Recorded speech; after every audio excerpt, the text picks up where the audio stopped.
1000번을 넘어 10,000번 이상 두드려야 완성되는 조각장의 작업은 금속과의 고독한 대화이자 손끝에 미세한 감각으로 만들어내는 예술입니다. 섬세한 손길, 끝없는 집중과 인내가 요구되는 과정 속에서 단단한 금속은 조각장의 손에 의해 서서히 아름다운 작품으로 변모해 갑니다. 이렇게 완성된 금속 공예품은 조각장이 쏟은 지난한 시간과 노력의 산물입니다.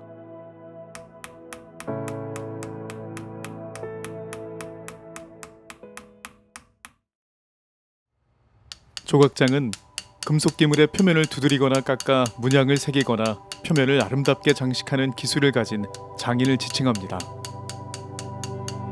조각장이 사용하는 기술은 흔히 조이질이라는 명칭을 쓰는데 금속의 표면을 새가 쪼아내듯이 문양을 새긴다는 의미를 내포하고 있습니다.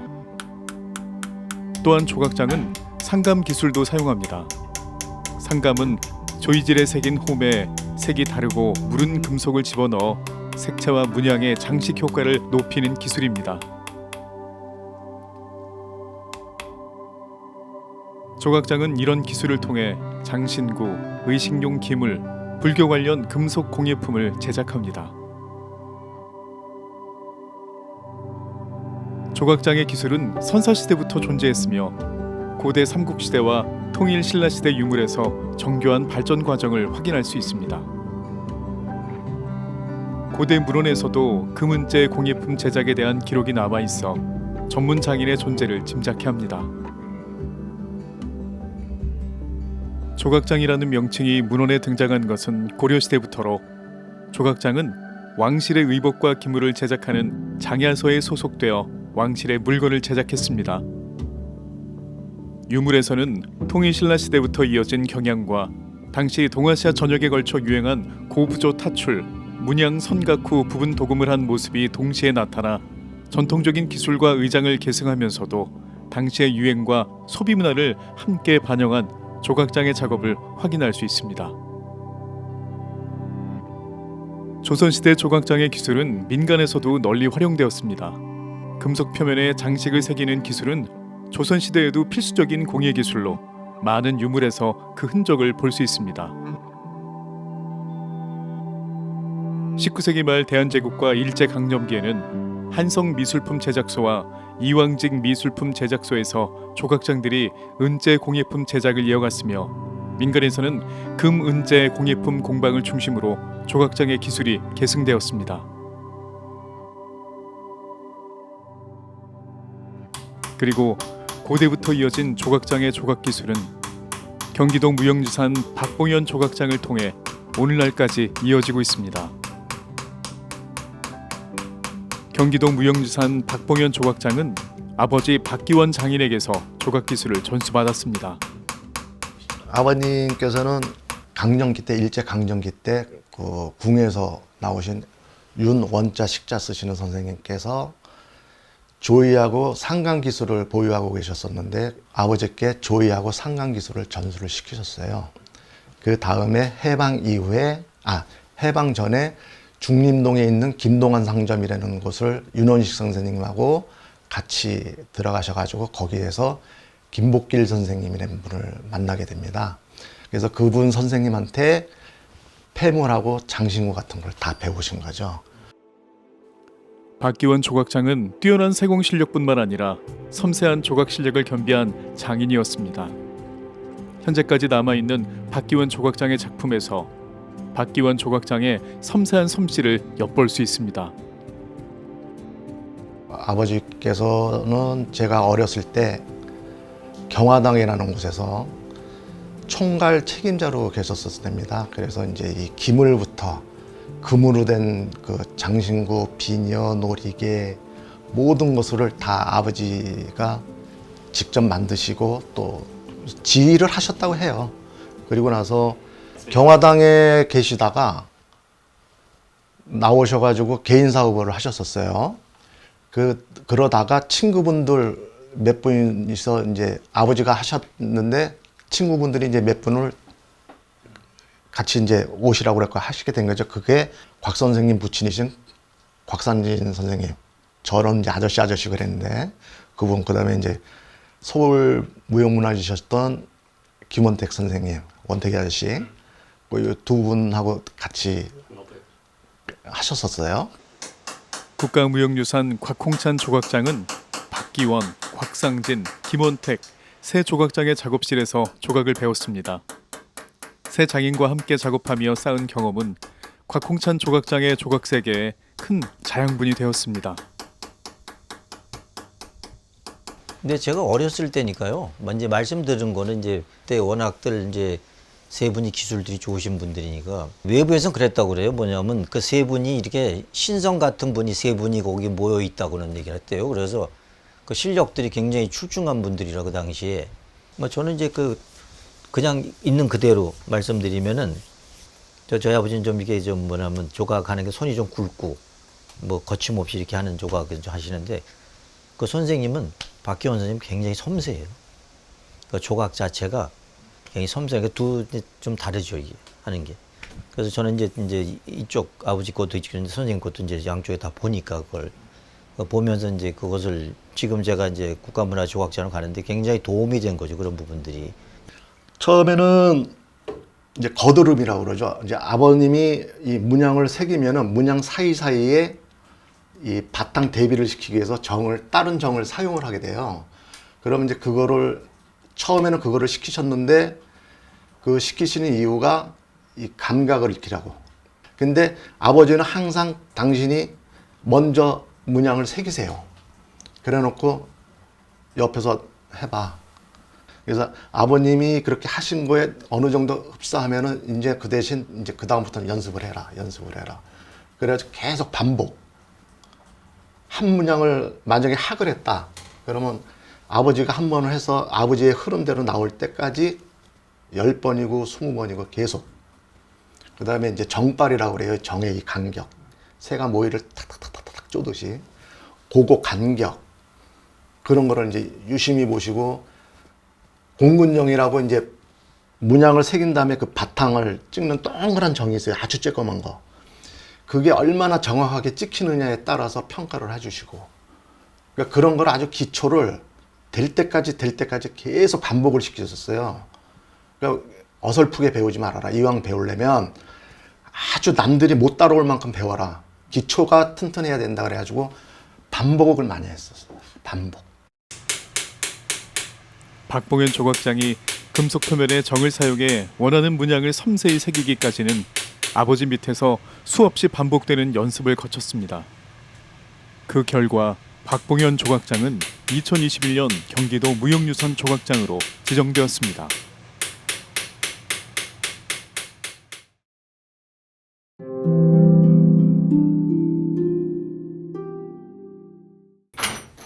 조각은 조각장의 가장 기초적인 도구인 정을 만드는 것부터 시작합니다.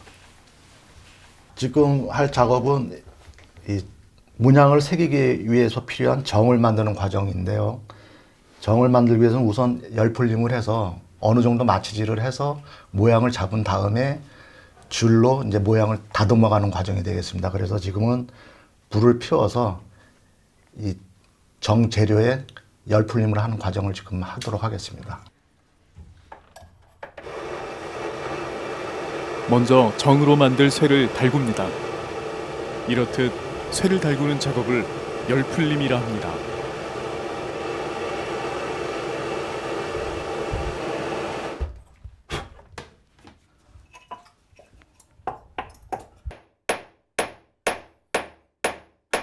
달궈진 쇠를 두드려 정의 모양을 만듭니다.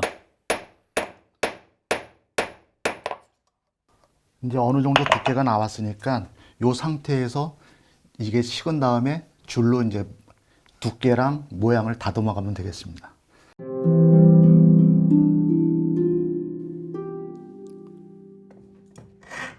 정을 줄로 갈아 모양과 두께를 다듬어 줍니다. 조각장에게 정은 금속 위에 자신이 원하는 문양을 그려내는 손끝과도 같은 역할을 합니다. 정의 형태와 날카로움은 작업의 섬세함과 완성도를 좌우하기 때문에 조각장들은 자신의 작업에 맞게 정을 직접 제작하거나 세밀하게 다듬습니다.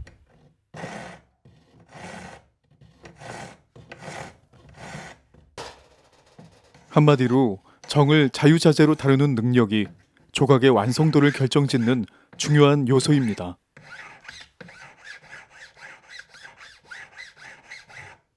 지금 만든 정은 모든 문양을 새길 때 가장 기본이 되는 정으로서 초정이라고 그러기도 하는데, 요 정의 요 날이 두꺼우면은 기물의 문양이 투박해지는 거고, 날이 얇으면은 섬세해지는 거고. 근데 이렇게 날을 얇게 쓰다 보면은 문양이 섬세해지는 대신 일이 조금 힘듭니다, 작업이. 근데 해놓고 나면은 이제 작품의 그게 퀄리티가 좀 틀려지니까, 저는 아버님한테 배우기를 정을 얇게 만들어서 써라. 일을 한 번을 더 하더라도 얇게 만들어서 써라. 그렇게 배웠기 때문에 항상 이렇게 요 정도 굵기로 만들어서 쓰고 있습니다.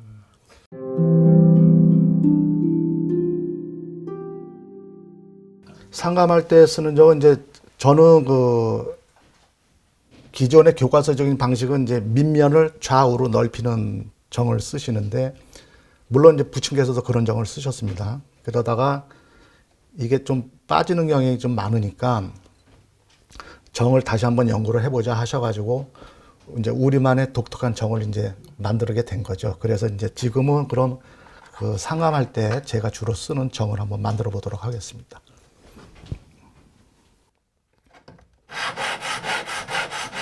박봉현 조각장의 상감정은 다른 조각장들의 상감정과는 조금 다릅니다.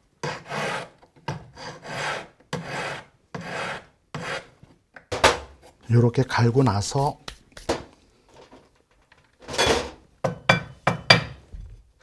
요 윗면을 쳐야 돼요.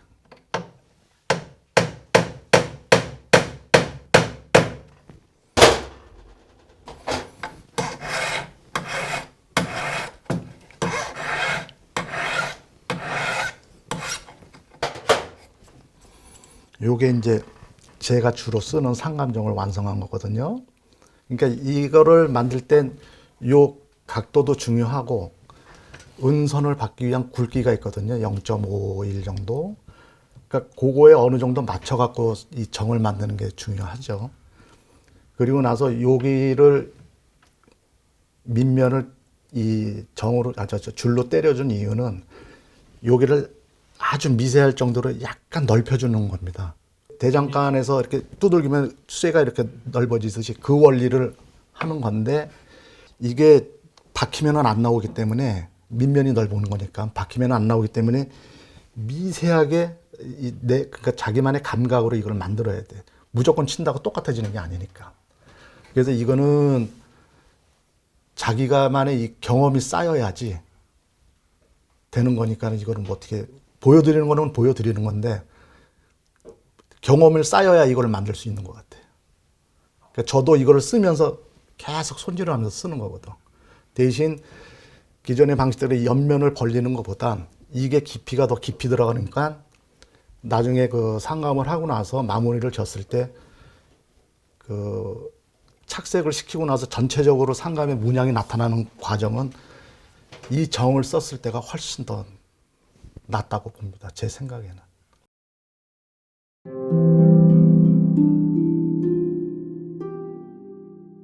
면상감을 할 때 면파기를 해야 되니까, 그거는 이제 우선 정을 칼날을 만들어야 됩니다. 그래서 이제 그 칼날 만드는 과정을 말씀드리겠습니다.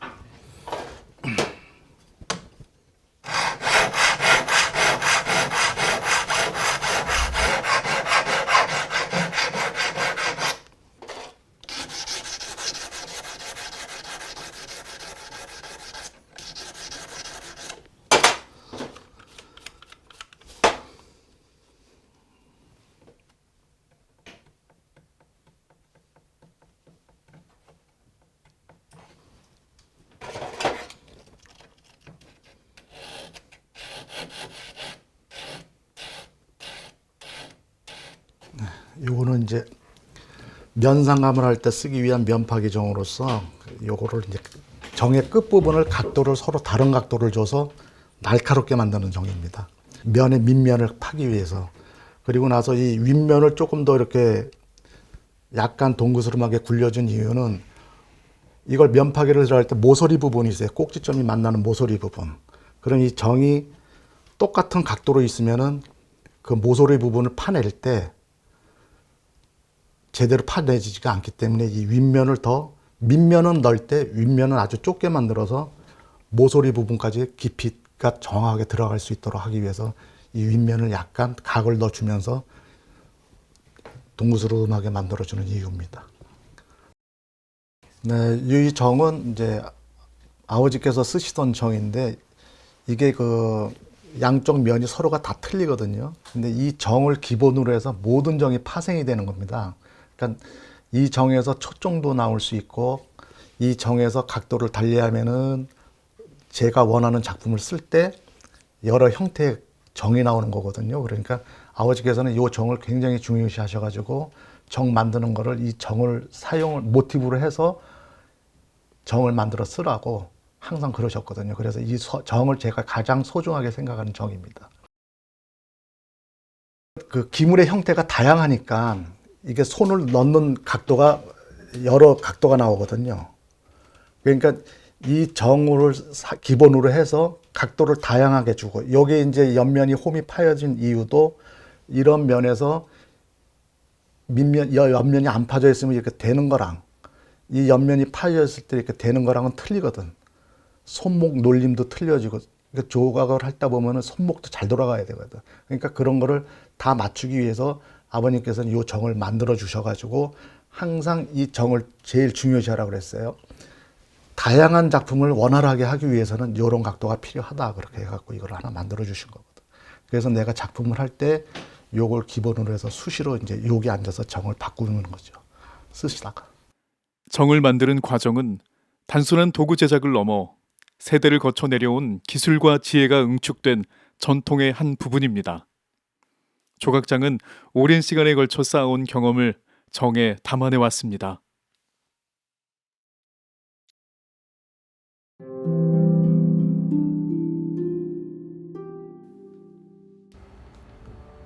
조각의 기법에는 평각, 상감, 육각, 투각, 고각이 있습니다. 모든 조각은 금속판을 기본으로 사용합니다. 정과 망치로 문양을 새기며 은선을 사용해 상감 기법을 사용하기도 합니다.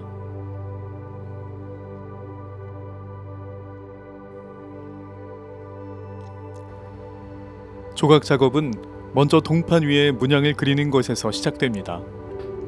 문양이 그려진 종이 밑에 먹지를 대고 동판에 문양을 옮깁니다.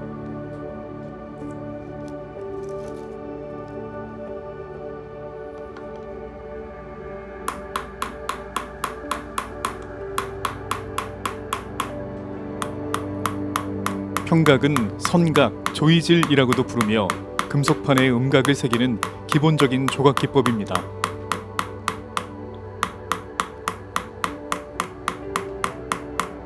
평각은 정의 끝이 촛불 모양을 닮은 촛정을 사용하며 조각할 문양이나 작업의 정교함에 따라 다양한 크기의 촛정이 쓰입니다.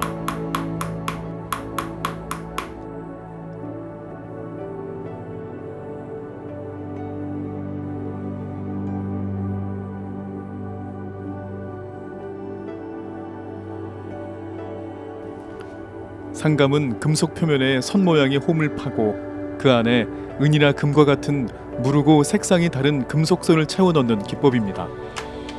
상감은 선을 표현하는 선상감, 면을 표현하는 면상감으로 나뉩니다. 선상감은 평각을 한 문양에 상감정을 사용해 은선이 들어갈 홈을 판 뒤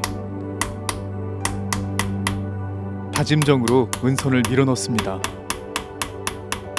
박봉현 조각장의 상감 기법은 다른 조각장에 비해 빠르고 섬세합니다. 그 이유는 상감정에 있습니다. 이 정을 지금 쓰는 이유는 이 지금 홈판 옆면을 치는데 옆면을 쳐갖고 이 가운데에 지금 안 파져 있는 면이 있다고요. 그 면을 파내기 위한 거라고. 옛날에 그 기존 방식대로 부친이 배웠던 방식대로 하게 되면은 홈을 파서 이 밑면을 좌우로 벌리게 돼야 돼요. 그러면은 좌우로 벌리면 이게 이렇게 살짝 삼각형 모양이 되는데 이 가운데는 배가 부르단 말이지. 그래서 이 마무리를 이렇게 표면을 일정하게 긁어내다 보면은 항상 문제가 되는 게 고기가 얇으니까 빠지는 경우가 나와요. 부침도 작업을 하시면서 이제 제가 이제 배우는 과정에 이게 지금 문제가 있으니 깊이를 정확하게 맞추는 게 중요한 거다. 그러다 보니까 아버지께서 조이질은 하니 이 상감정을 우리가 한번 개발을 해보자. 그래서 이제 상감의 원리를 바탕으로 한 이 정을 만들게 된 거죠. 다른 분들이 쓰는 정은 이제 기본적인 거는 요 면이 각도가 되어 있어요. 요 면이. 이 지금 면이 두 군데 아닙니까? 이쪽이 각도가 되어 있어요. 근데 이거는 요 끝에가 수직이야, 수직. 90도로 딱 들어가서 은이 동그란 게 들어가서 거기서 완전히 밀착이 되는 거지. 남들은 이제 3번의 밑작업을 하는데 우리는 한 번만 하게끔 한번 하게 된 거죠. 그러니까 만들게 된 계기는 물론 이제 작품에도 활용을 하겠지만 그때는 이제 생업이 있으니까 상품은 나보다 빨라야지 가격 경쟁력도 생기니까 그러다 이제 그렇게 해서 겸사겸사 해서 이렇게 만들다 보고 작품을 하게 되니까 완성도가 좋은 거예요. 마무리를 졌을 때 깊이가 일정하고 선의 굵기가 일정하다 보니까 완성도가 좋은 거예요. 그래서 조금 더 보완을 하고 해서 한 게 지금 현재까지 오게 된 겁니다. 박봉현 조각장이 아버지 박기원 장인과 함께 개발한 상감정은 조각을 더 섬세하고 다양한 표현을 할 수 있게 만들었습니다. 면상감은 넓은 문양을 채우는 기법으로 평각을 한 문양에 면적이 넓은 상감정으로 음각을 하는 기법입니다. 그러고 난 다음에 이 면 파는 정으로 다시 한번 살짝 표면을 파주면은 깊이가 지금 이렇게 안 일어나는 건 깊이가 맞았다는 얘기거든. 깊이가 안 맞은 거는 이렇게 떨어져 나오거든.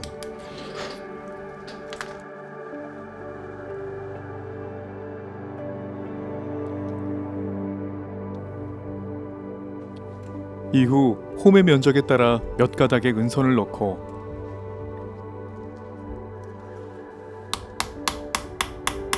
다짐정으로 다져 은선으로 홈을 채웁니다.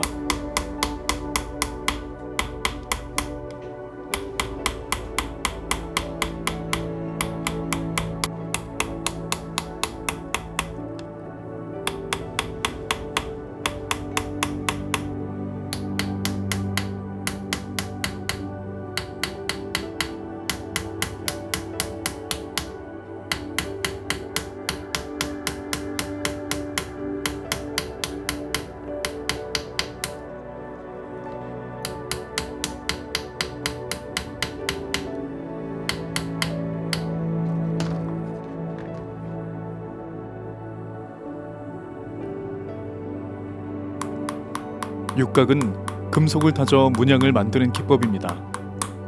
육각은 선각과는 다르게 다짐정을 사용해 음각이 아닌 입체적이고 두드러진 양각을 표현합니다.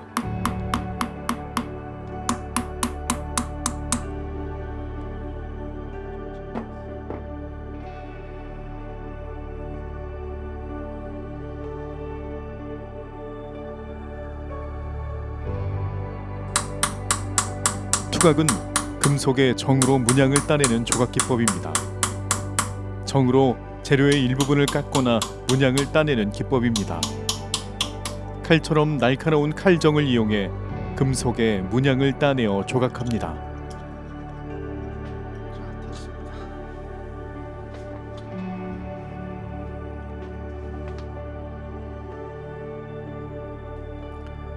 고각은 고부조라고도 불리며 금속판의 특성을 이용해 문양을 밀어 올려 양각을 만들어내는 제작 기법입니다. 경기 무역유산 박봉현 조각장은 고부조 기법을 사용한 은재 고부조 타출 봉황문 주전자를 제작해 2020년 제45회 전승공예 대전에서 대통령상을 수상했습니다. 고부조라는 조각 기법은 평각, 육각 이 두 가지의 기본을 바탕으로 해갖고 은을 밀어서 올리는 기법을 말하는데 선각은 이런 초점으로 요 무늬를 이 선을 만드는 겁니다. 요렇게 선을. 그 다음에 육각은 또 이제 다른 여러 가지 정을 사용을 해서 요 주변을 선을 새긴 주변을 쳐서 내려가지고 얘를 공간을 띄워서 올리는 역할을 하는 겁니다. 그래서 육각을 하게 되면은 요 정도 상태까지 나오는 거예요. 요 정도 상태까지. 요 정도 상태까지를 만들어 놓은 다음에 다시 그 고구조용 정을 사용을 해서 얘를 순차적으로 밀어 올리는 겁니다. 얘를 이렇게 정을 사용을 해서. 그래서 육각은 그러니까 평각은 이렇게 무늬만 새기는 것이고, 육각은 옆에서 보시다시피 이렇게 부풀려 올리는 거고, 고부조는 어느 한 부분을 최대한 밀어 올리는 거. 그러니까 은이 견딜 수 있는 만큼의 최대한 두께까지 밀어 올리는 거. 그걸 고부조로 하거든요. 그러니까 무조건 다 올린다고 해서가 되는 게 아니라 그 기물의 형태에 따라서 올릴 수 있는 두께까지만 올리는 거죠. 이 고부조 타출 기법으로 작업을 하기 위해서는 1mm 이내에 얇은 은판을 부조처럼 도들새김하는 기법으로 입체적으로 띄어가지고 작업을 하는데요.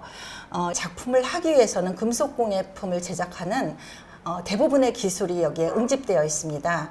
단조로 제작을 해야 되고 타출과 평각과 투각과 은땜을 해서 작업을 마치게 되는데요. 이러한 과정들이 모든 금속공예 제작에 들어가는 기법이라고 볼 수 있습니다. 이번에 작업을 하신 박봉현 선생님은 이 유물을 그대로 재현하는 것에 그치지 않고 기능적으로 보완해야 될 부분, 그러니까 예를 들어서 주전자의 손잡이라든지 또 물이 나오는 부분, 그런 부분들을 조형적으로 좀 보완을 해서 작업을 하시는데요. 이분의 창의성이 여기에 깃들여 있다고 생각하면 될 것 같습니다.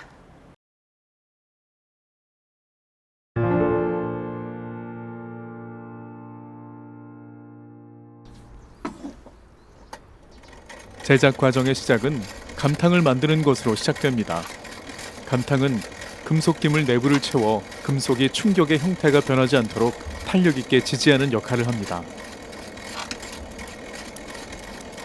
감탕은 송진, 토분, 숯, 밀랍, 그리고 동백기름을 넣고 열을 가해 만듭니다. 비율은 이제 그 하시는 장인마다 좀 틀리겠지만 보통 1대1로 하거든요. 송진 1, 토분 1. 나머지는 이제 그 하시는 분에 따라서 조금씩 섞는데 저는 굳이 1대1로 맞추지를 않고요.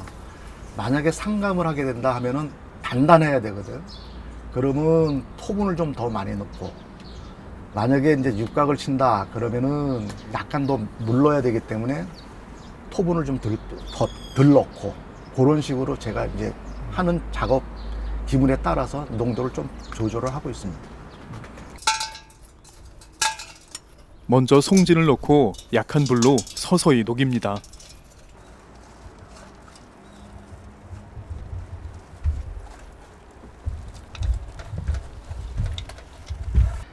불이 너무 세게 녹여서 기물에 분 감탕은 나중에 뺄 때도 완전하게 덜 빠져요. 그러니까 온도를 너무 세게 빨리 녹이려고 세게 하면은 감탕이 이게 속일이 타거든요. 그러면 별로 그게 나는 여지껏 해본 경험으로서는 안 좋은 것 같아요. 송진이 적당히 녹으면 토분을 천천히 섞어 넣습니다.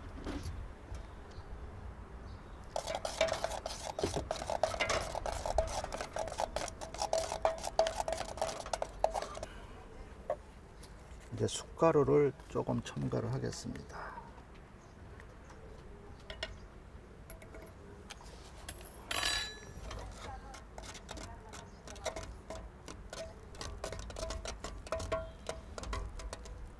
기포가 이제 기물로에 벗을 때 기포가 빠져나오는 게 보이거든요. 그러면 이제 그 감탕이 기포가 빠지는 자리로 감탕이 또 쑥 내려가거든. 채워지느라고.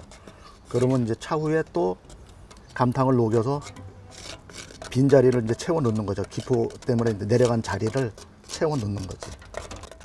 그러니까 공기가 차면 그 속이 비어 있다는 거거든요. 그러면 이제 문양을 새길 때 초청질을 할 때 그 비어 있는 공간은 찌그러지게 되거든. 그러니까 최대한 공기를 없애가지고 내용물을 채워 넣는 게 아버님한테 배웠던 그 기술입니다. 이제는 기름을 조금 넣겠습니다.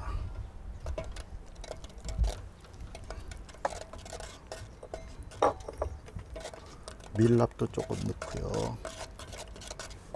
동백기름과 밀랍을 넣고 함께 가열하며 끓여줍니다.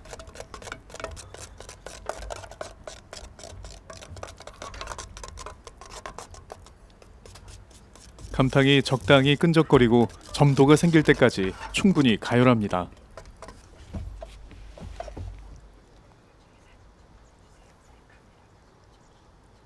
이거를 한 번에 꽉 채워 넣게 되면은 안 되니까 어느 정도 한 10분의 9, 8 정도만 채워 넣고 공기가 완전히 빠져나간 다음에 감탕이 좀 수축을 하거든요. 그 후에 다시 채워 넣는 게 좋습니다. 이게 한꺼번에 끝까지 다 채워 넣게 되면은 공기가 그렇게 많이 잘 빠지지를 않아요.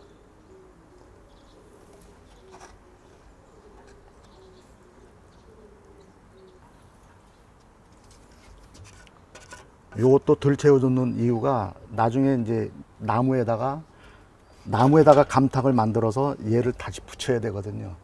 그러면은 요 안으로 다시 또 감탕이 들어가서 나무에 붙어 있는 감탕하고 같이 맞물리는 게 좋기 때문에 꽉 채워주지 않는 게 또 저는 그렇게 하고 있습니다.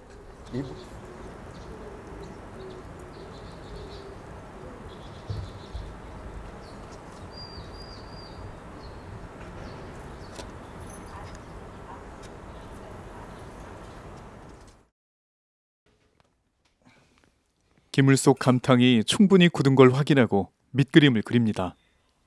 지금 하고 있는 작품은 우리나라 고려 시대에 만들어진 유물인데 고부조 타출 기법을 사용한 주자와 승반을 하고 있습니다. 근데 그 부분 중에서 맨 위에 있는 부분에 그 양복면을 만들기 위해서 지금 그 문양을 새기면서 고부조로 밀이 올리는 과정을 하고 있습니다.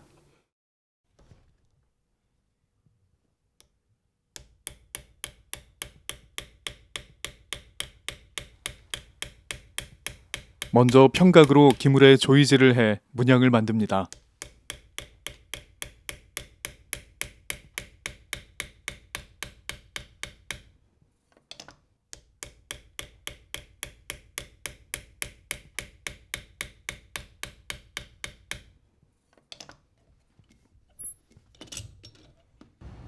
평각으로 문양을 만든 뒤 다짐정으로 문양 주위를 다지고 밀정으로 문양을 밀어 올립니다. 이를 고부조라고 합니다.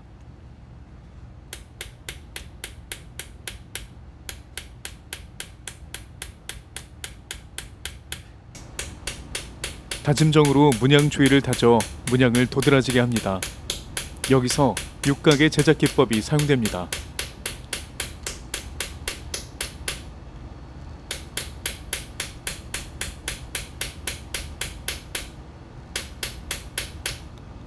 지금은 다짐정하고 고부조 할 때 쓰는 밀정하고 동시에 이제 번갈아 가면서 쓰고 있거든요. 그러니까 한 번에 밀어 올릴 수가 없는 거니까 단계적으로 고부조정으로 살짝 밀어놓고 다짐정으로 주변을 조금 더 다지고 또 다시 고부조정으로 각도 있는 거로 살짝 밀어놓고 다시 또 다짐정으로 조금 또 다지고, 그러니까 요게 계속 반복적으로 되면서 이제 올라오는 정도를 봐가면서 이제 하는 거죠.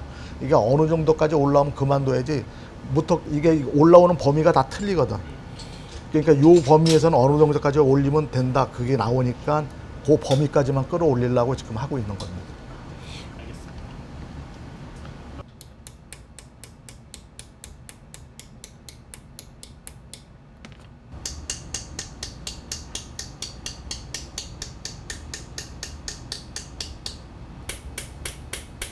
다짐정으로 문양의 주위를 다지고 밀정으로 문양을 밀어 올립니다. 이 과정을 문양이 두드러질 때까지 반복 작업합니다.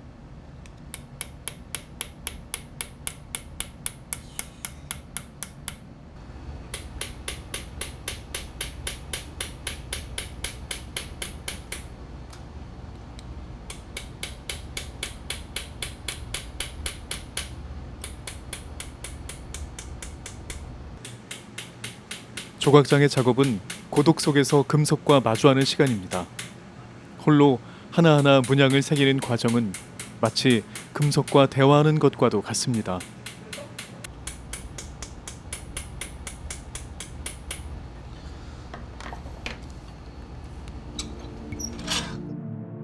금속의 단단함을 손끝으로 느끼며 정을 통해 그 속에 숨겨진 예술을 끌어내는 조각장의 시간은 오롯이 집중과 인내의 연속입니다.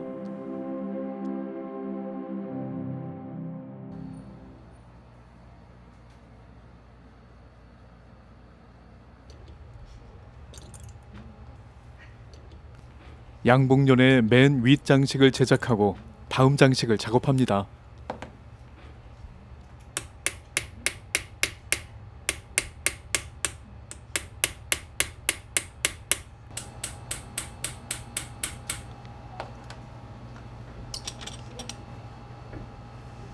어느 정도 올리면 찢어질 것이다, 안 찢어질 것이다, 그건 하는 나 자신도 몰라. 왜 그러냐면 이걸 기물을 만드시는 분이 이걸 만드실 때 어느 부분은 조금 더 얇게 돼갖고 늘어나는 부분이 있고 어느 부분은 약간 좀 두껍게 되는 부분이 있고, 그러니까 이걸 정을 치다 보면은 이 손끝에서 감각이 오거든요. 그러니까 그 감각을 잘 활용을 해서 정지를 하는 거지. 그래서 치다 보면은 아, 여기는 소리가 조금 얇다, 어디는 조금 두껍다, 이런 게 그러니까 들려요. 저는 들리면서 느껴져요. 그러니까 세게 했다가 약하게 했다, 세게 했다 약하게 했다 하는 이유도 그런 원리입니다. 그리고 이 마치도 소도리를 썼다가 조금 무거운 걸 썼다가 나중에 나무망치를 쓰는 이유도 그런 감각에서 오는 거거든요. 그러니까 무조건 대고 치는 게 아니라 요거를 이제 내가 그동안에 이제 했던 과정이 있으니까 이거는 어떻게 다뤄왔다는 게 있으니까 그거를 다 집합을 해서 여기다 이제 작품 시연을 하는 거죠. 금속을 두드려 늘리다 보면 기물이 찢어질 수 있습니다. 미세한 소리와 손끝의 감각을 통해 금속을 달래며 작업을 이어가는 것이 조각장의 경험치이자 능력입니다. 금속 강도의 한계까지 밀어붙이며 조각의 완성도를 높이는 이 작업이 조각장의 진정한 실력을 보여줍니다.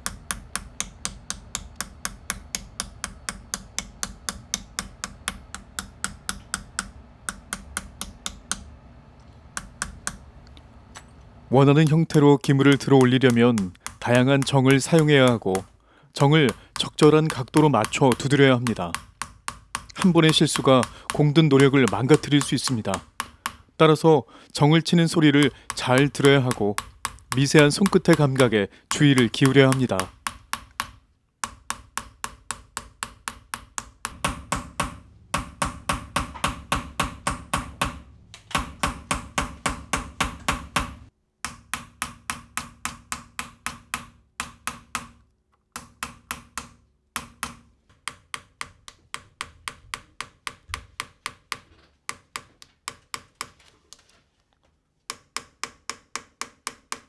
이제 이 고구조를 올리고 나서 바탕을 편편하게 다짐정을 또 사용해서 다짐을 하는데, 다짐을 하면서 이 고구조 올렸던 자리가 또 뜨거든요.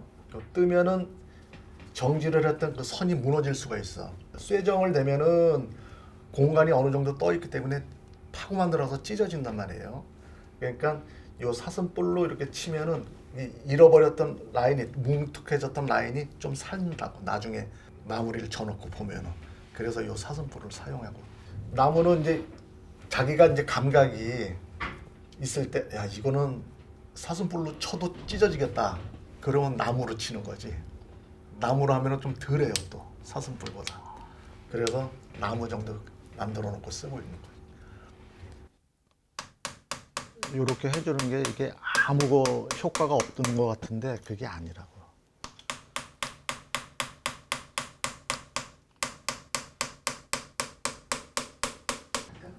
양복년의 조각이 끝나갑니다. 3단으로 이루어진 양복년의 한 단을 조각하는 데에만도 한 계절이 훌쩍 지나갑니다.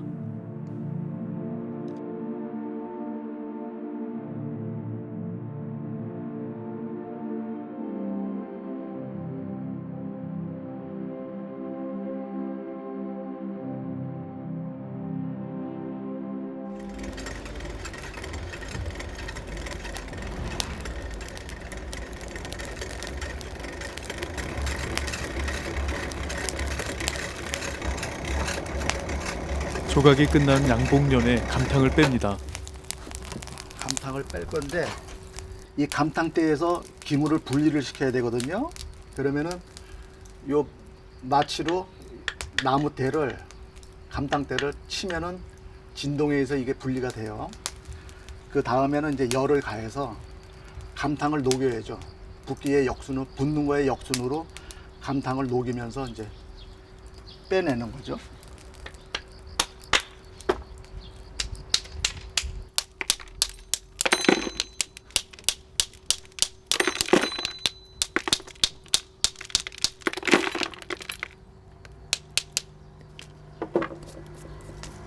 그러니까 기물에는 충격을 주면 안 되고 요 감탕대하고 요 감탕, 요 외곽에 있는 감탕만 충격을 주면은 기물에는 손상이 없이 감탕이 떨어져요. 속 안에 있는 거는 이제 열을 가해서 빼내야 되고.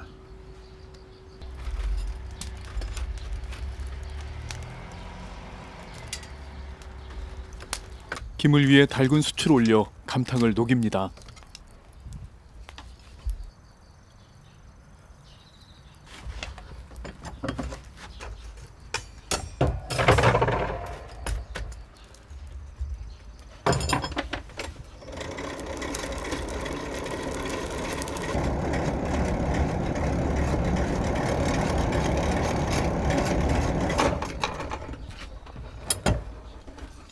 이제 감탕이 약간 이제 잿빛이 됐거든요. 그러면 이제 감탕기는 다 탄 거예요.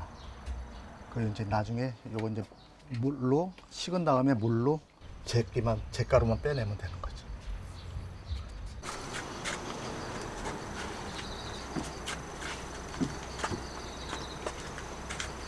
요거를 이제 감탕을 태워서 요 지금 그 재가 되어 있는 감탕기를 세척을 해야 돼요.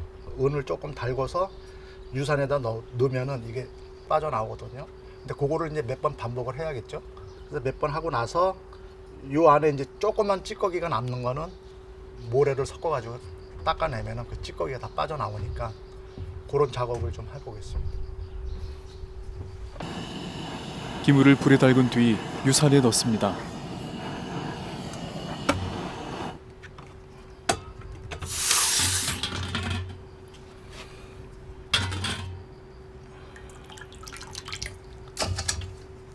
요거는 이제 모래를 여기다 넣어서 저걸 안 갖고 왔네. 꿀. 이후 모래와 물을 사용해 감탕 찌꺼기를 닦아냅니다.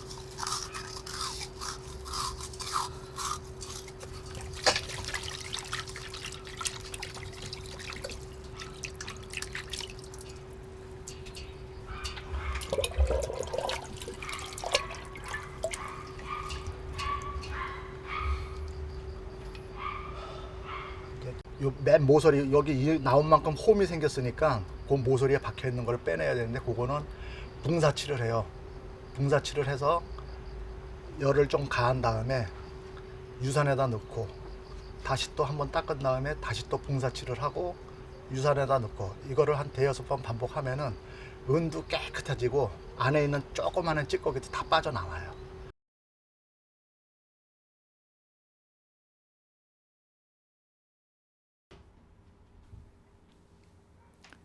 고부조 타출 주자와 승반의 몸통 기물에 조각 작업이 시작됩니다. 먼저 문양을 먹지에 대고 신중히 그린 뒤 평각을 사용해 몸통에 섬세하게 문양을 새겨 넣습니다.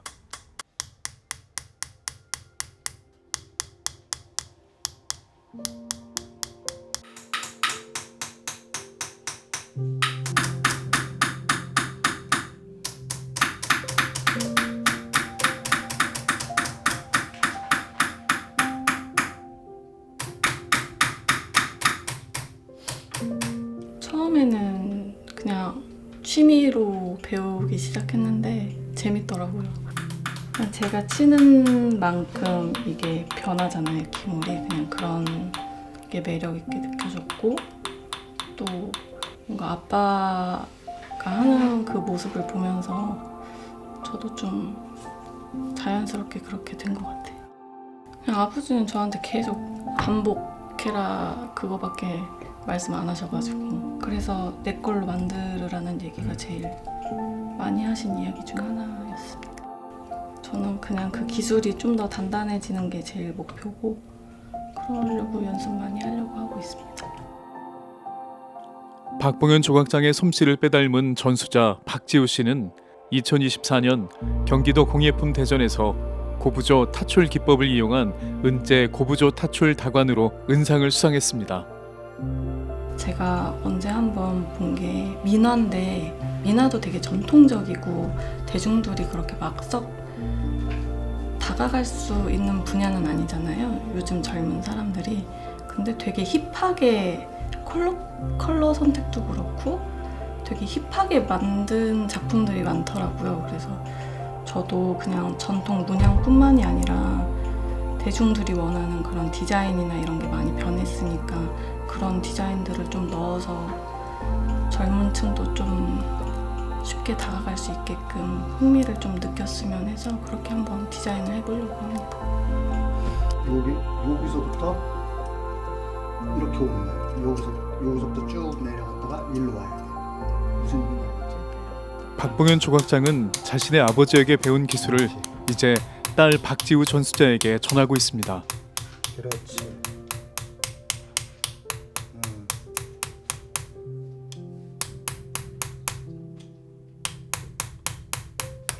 양쪽으로 이렇게 균형 있게 쳐줘야 이게 잘 올라온다고. 오랜 세월 세대를 거쳐 다져온 조각 기법을 세심하게 가르치며 그 기술은 앞으로도 계속 이어질 것입니다.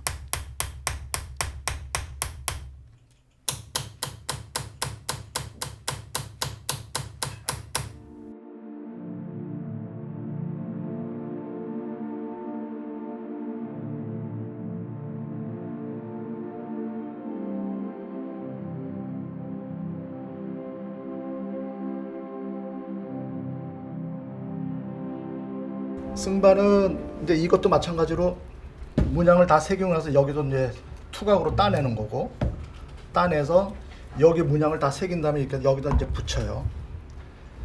여기에 이제 요게 뚜껑이 되는 겁니다. 요렇게 뚜껑이 되고, 이게 이제 양복연의 제일 밑단, 얘가 중간 단계, 얘가 맨 위에 단계, 그 다음에 봉황이 여기에 이제 붙을 거고, 요거는 물 나오는데 물코, 그리고 나서 얘는 이제 손잡이인데, 손잡이는 여기다 붙여면서 여기까지 내려오게 돼요. 요 부분까지.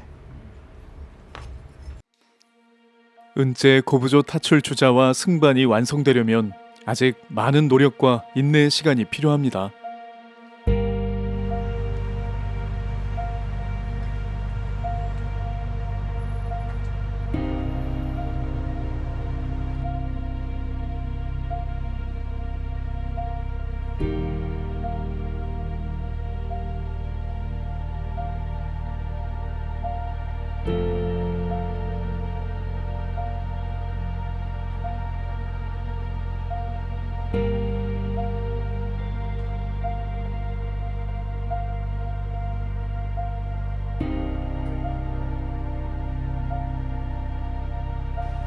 조각을 하면서 이제 여러 과정을 거쳐서 총 마무리하기까지 3년 걸렸습니다.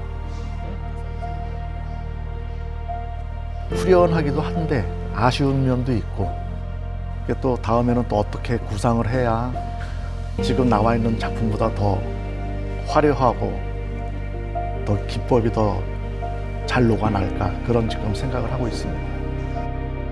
다른 장인 선생님들도 그러시지만 지나간 거는 지나간 대로 묻어두고 아쉬움을 간직한 채 또 다른 작업을 해야죠. 고부조 타출 기법으로 완성된 주자와 승반은 3년에 걸친 노력과 집중의 결실입니다. 시간이 지나도 변하지 않는 금속처럼 조각은 우리 곁에서 그 가치를 변함없이 이어갈 것입니다.